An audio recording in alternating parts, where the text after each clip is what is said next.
I remember the exact moment I realized I had nothing left to lose. I was standing in the parking lot of a Walmart, holding a garbage bag with clothes in one hand and my daughter's stuffed rabbit in the other. Everything I owned fit in the back of a 1998 Honda Civic that wasn't even mine. It belonged to my sister, who let me borrow it out of pity. My husband took everything in the divorce. And I mean everything. Let me back up. My name is Rachel, and I was nobody special.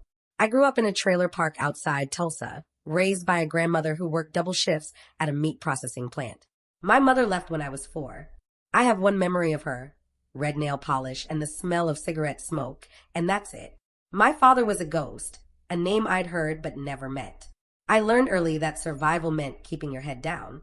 I got decent grades, worked at a Dairy Queen after school, and graduated high school with no college money and no plan except to get out.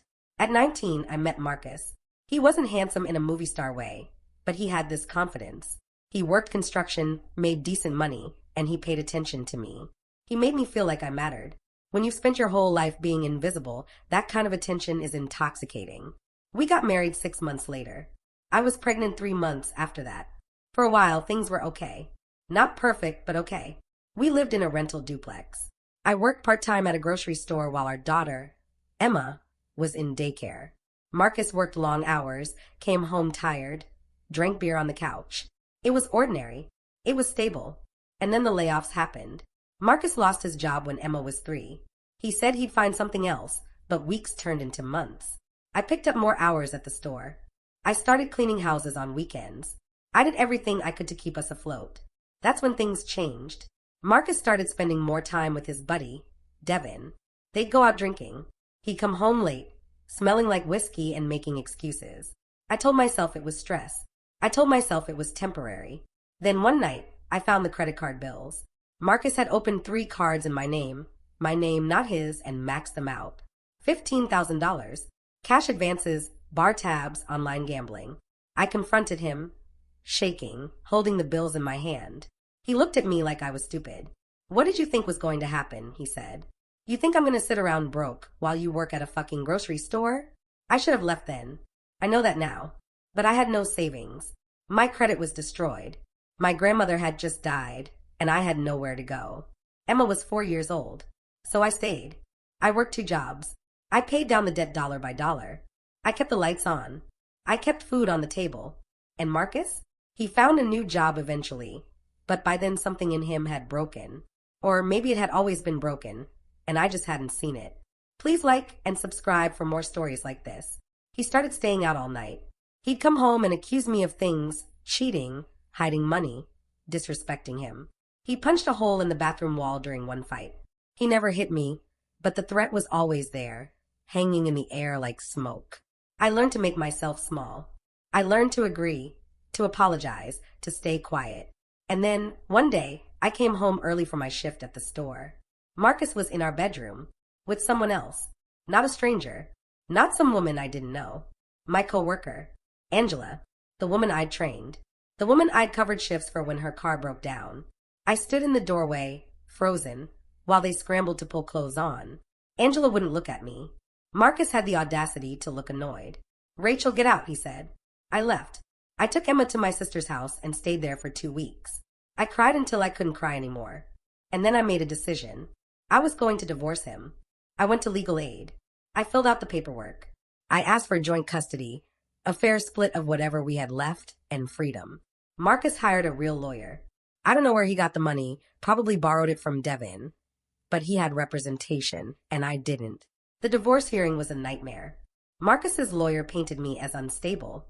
They brought up the debt Marcus had created in my name, and made it sound like I was financially irresponsible. They said I worked too much and neglected Emma. They said I was vindictive and trying to keep Emma away from her father out of spite. I sat there, voiceless, while they tore me apart. And the judge? The judge was an old man who clearly didn't want to be there. He listened for maybe 20 minutes, sighed, and made his ruling. Marcus got the house. It was a rental, but we'd been in a rent-to-own agreement, and Marcus's name was on the primary lease. He got the car, our only car, the one I used to get to work. He got primary custody of Emma, with me getting every other weekend. I got nothing. No alimony. No child support. Marcus claimed he was unemployed, even though I knew he was working under the table. No savings, because we didn't have any. Just debt. Just my name on those credit cards. My husband took everything in the divorce, and he smiled when he left the courtroom. I moved in with my sister, Linda, and her boyfriend in their one-bedroom apartment. I slept on the couch. I took the bus to work. I saw my daughter 2 weekends a month, and every time I dropped her off, I felt like I was losing a piece of myself. Emma would cry and cling to me. Why can't I stay with you, Mommy? I didn't have an answer. I just held her and lied. Soon, baby. Soon. Marcus started seeing Angela openly. She moved into the house, our house, within 3 months. Emma told me Angela slept in Mommy's bed. I worked. I saved. I paid off debt. I went to therapy at a community health center that charged me $15 a session. I learned words like coercive control and financial abuse. I learned that what happened to me had a name. But knowing didn't change anything. I was still broke. I was still alone. I was still powerless. 2 years passed like that. And then, one Tuesday afternoon, I got a phone call. It was from a number I didn't recognize. I almost didn't answer. Is this Rachel Winters? A woman's voice asked. Yes. This is Sharon Delgado. I'm a social worker with Child Protective Services. My stomach dropped. Is Emma okay? Emma is fine, she said quickly. But we need to talk about her living situation. CPS had received a report. Anonymous. Someone had seen Emma outside the house, alone, at 9 o'clock at night. When they investigated, they found Marcus passed out drunk inside. Angela wasn't there. She'd apparently left him a month ago, and he hadn't told anyone. The house was a disaster. No food in the fridge. Piles of trash. Emma had been wearing the same clothes for 3 days. We've removed Emma from the home temporarily, Sharon said. We need to place her with a relative. You're listed as her mother. Can she stay with you? I said yes before she even finished the sentence. This is where everything changed. If you're still with me, please like and subscribe. Emma came to live with me that night. She was 6 years old, too thin, too quiet.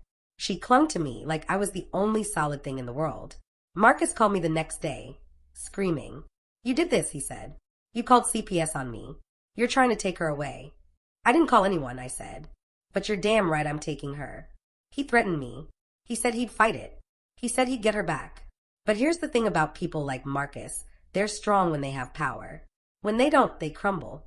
CPS opened an investigation. I cooperated fully. I showed them my apartment, tiny, clean, safe. I showed them my work schedule. I showed them Emma's school enrollment, her medical records, everything. Marcus didn't show up to his hearings. He didn't submit paperwork. He didn't do a single thing he was supposed to do. 3 months later, I was granted full custody. Marcus didn't even fight it. If you've ever felt powerless, you'll understand what comes next. Please like and subscribe to follow this journey. For a year, I heard nothing from him. Emma started therapy. She started smiling again. We moved into a 2-bedroom apartment, nothing fancy, but it was ours. I got a better job, working as an administrative assistant at a community college. It wasn't much, but it had benefits. It had stability. I thought Marcus was gone for good.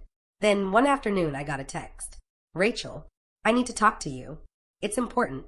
I didn't respond. He called. I let it go to voicemail. He showed up at my apartment. I opened the door with the chain lock still on. Marcus stood there, looking like a stranger. He'd lost weight. His hair was greasy. He looked older, hollowed out. What do you want? I asked. I need your help, he said. I almost laughed. I'm serious, he said. I'm sick, Rachel. I need a kidney transplant. I'm on the waiting list, but it could take years. They said family members are the best match. I need you to get tested. I stared at him. You're not serious. I am. Please. I'm dying. You took everything from me, I said. You destroyed my credit. You took my daughter. You left me with nothing. I know, he said. I know I fucked up. But I'm asking you, please. I don't have anyone else. He looked desperate, broken, pathetic, and I felt nothing. No, I said. Rachel. No, I said again. You made your choices. Now you live with them. What about Emma, he said, his voice rising. Don't you want her to have a father? I leaned closer to the crack in the door. She has a mother, I said. And that's enough. I closed the door. He pounded on it, shouting, begging. I didn't open it. Eventually, he left. I didn't get tested. I didn't call him. I didn't change my mind. Marcus found a donor eventually, some distant cousin who took pity on him. I heard through mutual acquaintances that the transplant went okay, but his recovery was hard. He had complications. He had to move back in with his mother. I felt no satisfaction, no victory, just quiet relief. Because here's what Marcus didn't understand. When he took everything in the divorce, he thought he was taking power. He thought he was winning.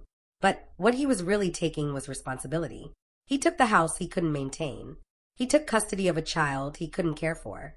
He took control of a life he wasn't capable of managing. And when it all fell apart, when CPS came knocking, when his body failed him, when he had nothing left, he realized too late what I'd known all along. You can't take power from someone who's learned to survive without it. Emma is 9 now. She's thriving. She's in therapy. She has friends. She does well in school. Some nights, she still has nightmares. Some days, she asks about her dad. I tell her the truth, as much as she can understand. Your dad made choices that hurt people. That doesn't mean he didn't love you. But love isn't enough if someone doesn't take care of you. She nods, thinking. Do you still love him? She asks once. I don't think about him much anymore, I say. And it's true. The woman I was in that courtroom, small, silenced, defeated, she's gone. I'm not the same person. I don't carry rage. I don't carry bitterness. I carry Emma. I carry myself. I carry the quiet knowledge that survival is its own kind of power. My husband took everything in the divorce. But what he didn't take, what he couldn't take, was my ability to rebuild. And in the end, that's the only thing that mattered. If this story moved you, please share it with someone who needs to hear it. And don't forget to like and subscribe. Your support means everything to those of us still finding our voices.